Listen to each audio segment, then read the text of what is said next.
Grab your hot cocoa or apple cider. It's time for architecture, coffee, and ink.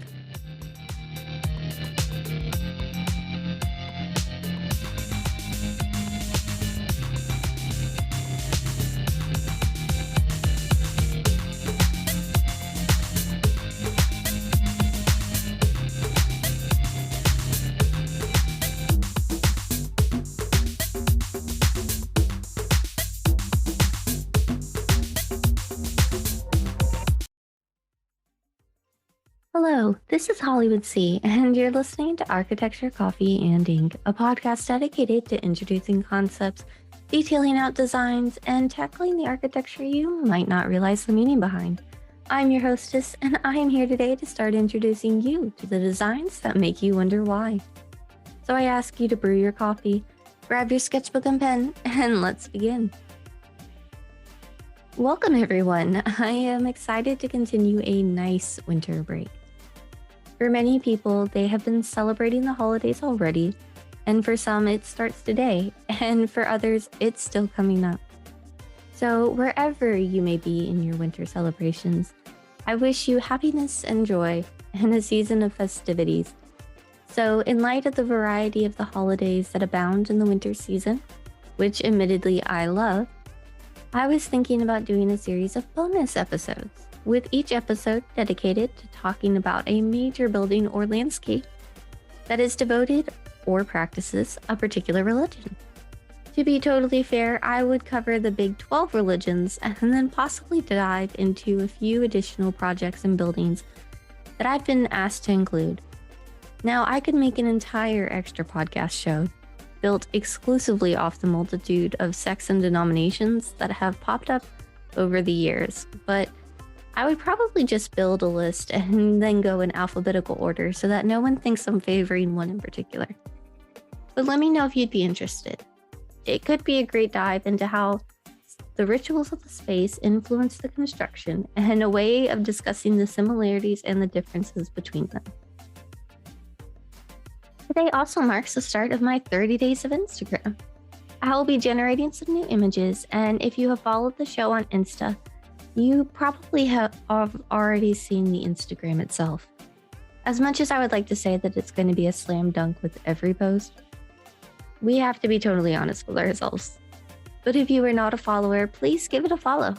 I am also willing to repost your projects and share news. But for this episode, I figured that since it's going to be airing on the winter solstice in the Northern Hemisphere, the best topic to cover is one of the many sites around the world that were actually designed with the solstice in mind. And in this case, we're going to be talking about Tulum and Chichén Itzá in Mexico. So I know that there are several other sites that also take the solstice into design, but personally, I really enjoy Tulum and Chichén Itzá and the history of the people who live there. So please, grab your blanchet and enjoy. When speaking about Tulum and Chichén Itzá, we are going to be breaking it up into several different topics. First, we are going to speak briefly about the people and the culture that live there. Then we are going to be talking about the religion, the location, and the cenotes, and then finally finishing the episode by talking about the topics and about the buildings on each site. I want to give everyone an outline just to kind of understand how we're going to be approaching the topic today. So first, trying to research this topic has inspired my next few episodes of my thesis because the difference in information is astounding. I know I pointed it out last episode, but it really deserves repeating. Make sure you always check your sources, check your facts, and more importantly, check me. A comedy podcast should not be, or an entertainment podcast, I guess. It should not be your primary source of information. And just make sure that you're validating the sources that are used. If I had not previously been to Tulum, even though I was a small child at the time, I probably wouldn't have realized at first that some of the websites are lumping together sites and locations that are really far apart. While they were built by the same people in the same civilization, Well, it's a bit like saying your hometown and the one across the state are both the exact same. I don't know about you, but my old high school football team, American football or international football, either one, would have been really upset to have been lumped together with an opposing team. Not to mention the mayor, the socialites, etc. There's also the whole aspect of the fact that they would have been built at completely different times.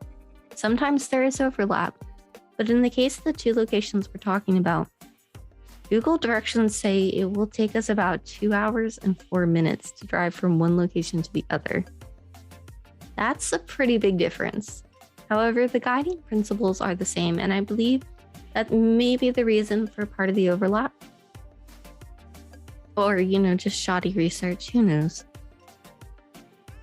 Either way, the end result is the same. It takes a lot of the individuality and the differences that should be celebrated out. Once again, I had to include some of those sites to be totally fair, but I ignored a lot of the research and pages because of the questionability of the work. So both of these sites were part of the Maya civilization, whose descendants still speak the language and practice several of the traditions today.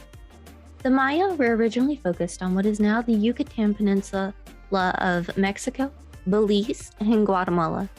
According to several sources I saw, it would be incredibly likely for that to spread up into Chiapas, Mexico, and down into El Salvador and Honduras. Now, obviously, there is always the possibility they spread much further than that. But the earliest currently known settlements start around 1800 BC, and then the generic whole of the culture reached its zenith around the 6th century, until a notable collapse begins to occur, which is estimated to be around 900 AD. The sites we are talking about today will actually be among the last to hold out as big cities. Now, as I stated at the beginning, their descendants are still around.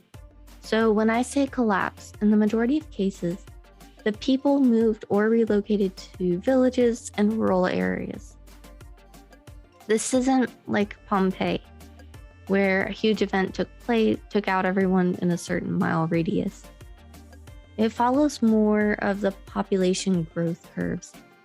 If you have ever observed one of those, basically, the civilization reaches a peak, at which point it was unsustainable, or maybe there was a war, a series of events, or natural disasters that caused a shift back into the rural from the massive cities and the population's slight decline. 3 factors were suggested as of right now from history.com as, quote, overpopulation and the overuse of the land, endemic warfare, and drought. The Spanish conquistadors wouldn't have hit the region until the 16th century. They reached mainland Mexico in 1519, for the Aztecs at least I believe, and really began with the Mayas several years after that and didn't stop until almost the 1700s. But History.com breaks up the Maya into 3 periods of time. We have the early Maya, which is going to be the 1800 BC date to AD 250, Classic Maya, AD 250 to 900, and then Post Maya, which would be about 900 onwards. So the Classic Maya, as its name suggests, is a bit more like what we think about nowadays. So what is so incredibly brilliant about them is that they had extremely advanced calendars, chocolate, architecture, pottery, chocolate, agriculture, mathematics, chocolate, rubber, and beautiful temples dedicated to gods and goddesses. And it is this combination of those traits that so heavily plays into the designs that we are going to be talking about today in our sites. Of course, most familiar to many of you is the pyramids that they built, which of course is when the alien arguments comes into play, but I'm not going to be getting into that right now. And if you haven't heard of this argument, just live in fear of the day enough people convince me to make an episode about it. But within the contributions that the Maya made, they were extremely focused on this idea of the astronomy and the mathematics, especially as it played into the calendar and religion. They focused on two different calendars, a long count and a calendar round. The calendar round has a 52-year cycle, while the long count has a 20-year cycle. Additionally, the long has larger cycles of 400 and 5,200 years. Want to take a guess on when one of those cycles completed? December 21st, 2012. One of roughly 50 predicted times that the world was supposed to end during just my lifetime. Yes, I counted. As you may have either learned or figured out, this is just a cycle end for the Maya, not the end of days part 1. So they are further broken up into 360 days for the long count, starting at 3,114 BC, and a 360 day with 260 day cycle for the round. When they were designing their buildings, they oftentimes brought these concepts of both the calendar and astronomy into their designs, including the equinox and the solstice. So, in the case of the solstice, consider that the sun and the moon would have been gods. Tracking the movement would have been both a form of worship as well as a mathematical study. Now hold on to that thought for just a moment as we move into another aspect, the cenotes and the location. So cenotes are, well, sinkholes, and they are found worldwide. The Yucatan area is rich with limestone, and one of the natural occurrences is that the water will travel into the stone and eventually erode enough of the stone away to create a cave that will eventually collapse inward.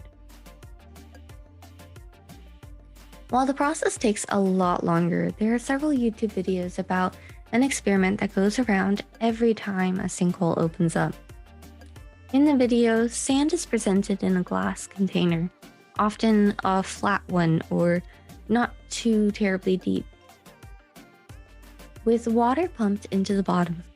Over time, a hole starts to appear in the middle of the sand, until finally it gets so large that the top of the sand caves in, creating a crater.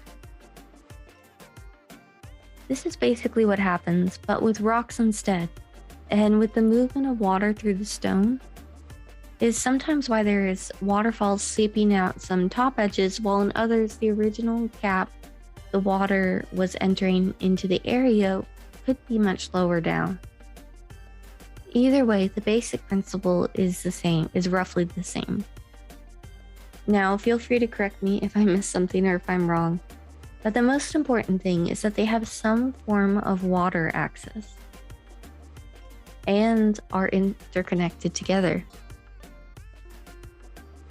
The thing about these cenotes is that now we understand the logic. We understand why sometimes there is salt water as it leaks from the ocean down below, but fresh water on top. But for the Maya, it was a place of worship and a physical location where they could get water and also offer sacrifices, as they believed it was the location where the veil between worlds was thin.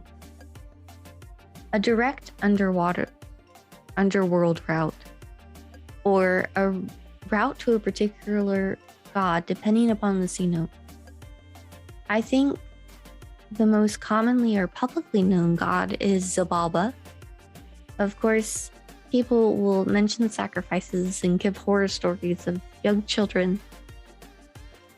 But several archaeological studies have shown that this wouldn't have been the norm. Most likely, enemies and warriors or captured spies and a variety of people like that. I read somewhere that it could have been a burial site for some locations, but I lost the website I wrote it on, so take me mentioning it with a grain of salt, because I can't find my research on it anymore.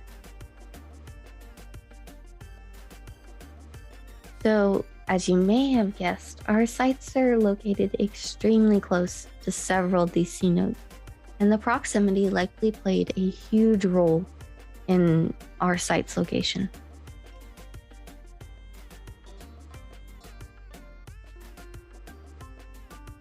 Breaking down our two sites, both are located on the Yucatan.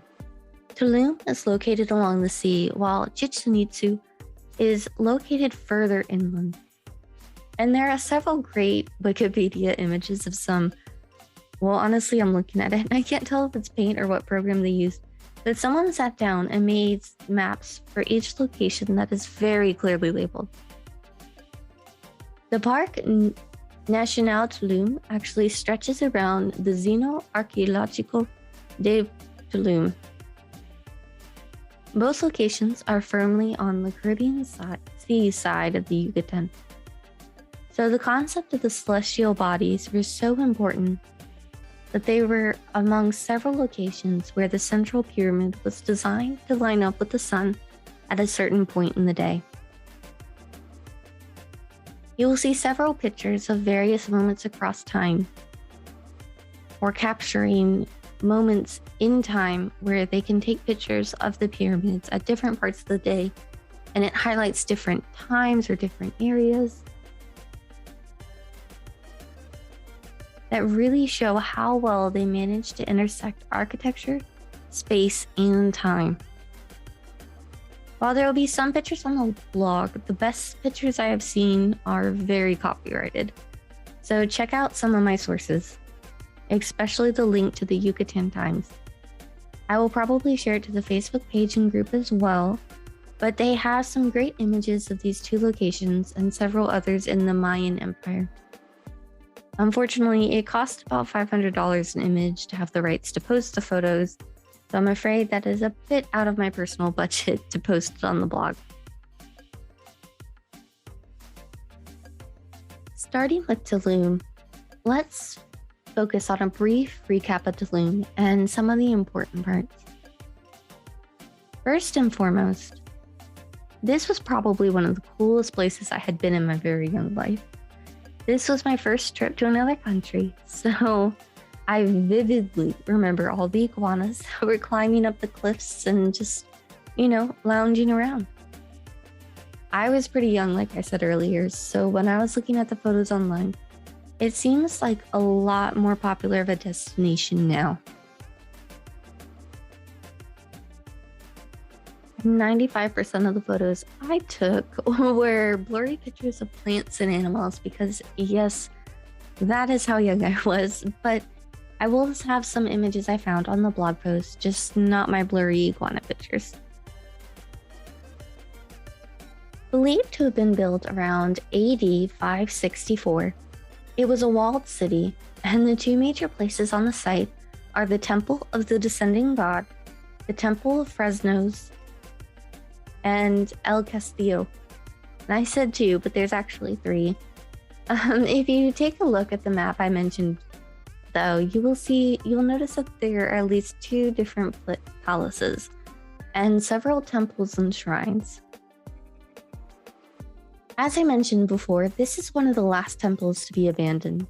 By the time of the Spanish conquest at the end of the 16th century, so they survived through the 1900s.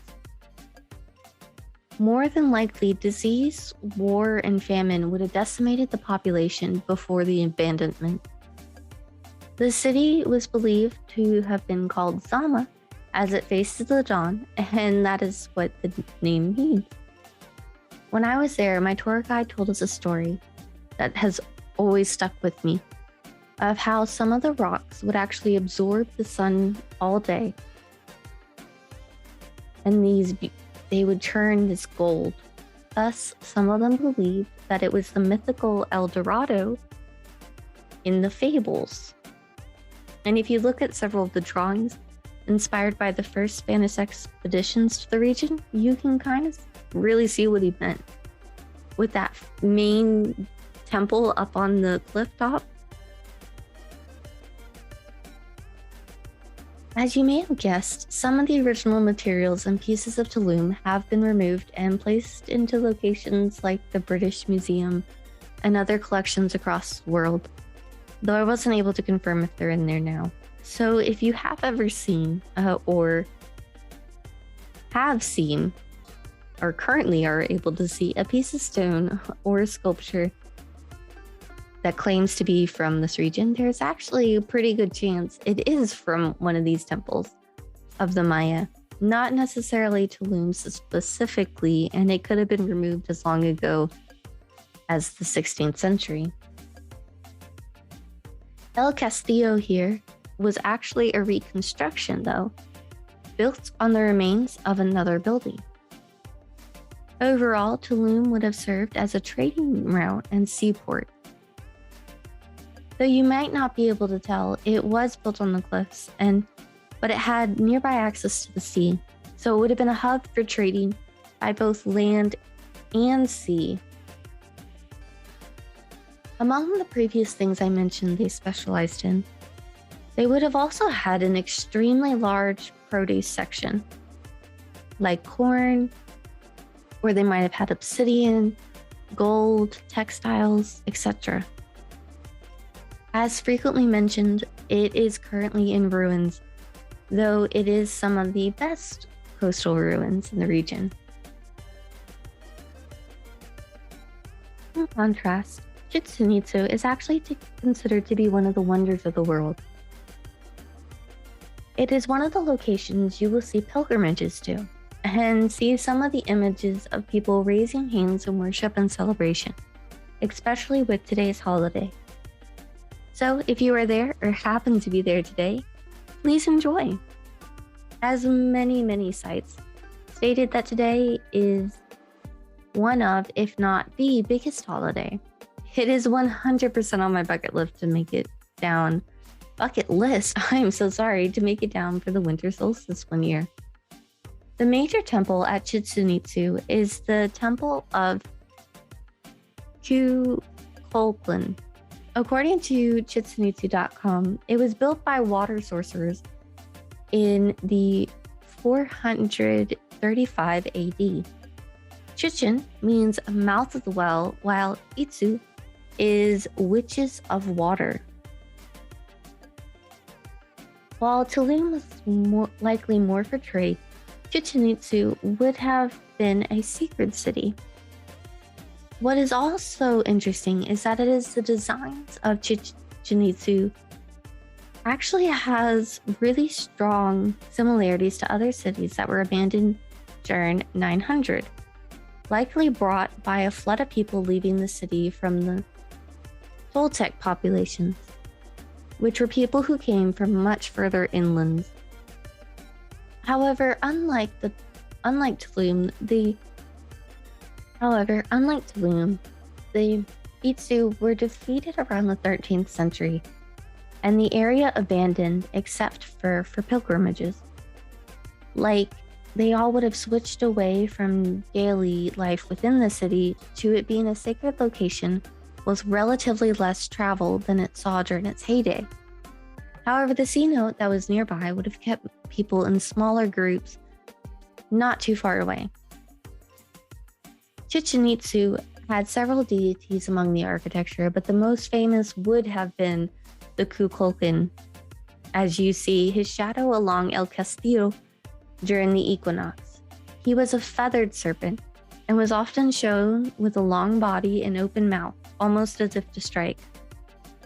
There are actually still stories and fables that are actively being shared about him, so depending upon where you are, changes his name and meaning and origins, which varies from everything to a changeling, to a war serpent, to evil, to a god.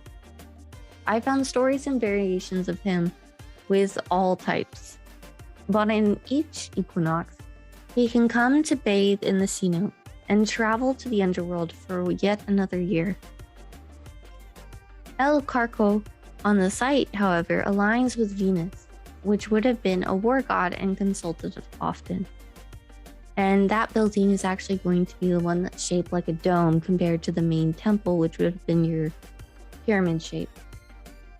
But what is so important about the solstice that it would be contained within the designs? Within their belief systems, they would have considered the solstice a time of rebirth, or more so, renewal. A quote I found on a website by Jay Jenkins explained it best, so I'll just read that quote to you, as I believe it is a quote from his book, Center of Mayan Time. More than the birth of a new solar year, it meant the beginning of a new cycle of time, the resetting of the great celestial star clock of precession, and, perhaps, an unprecedented shift in the nature of human consciousness and civilization.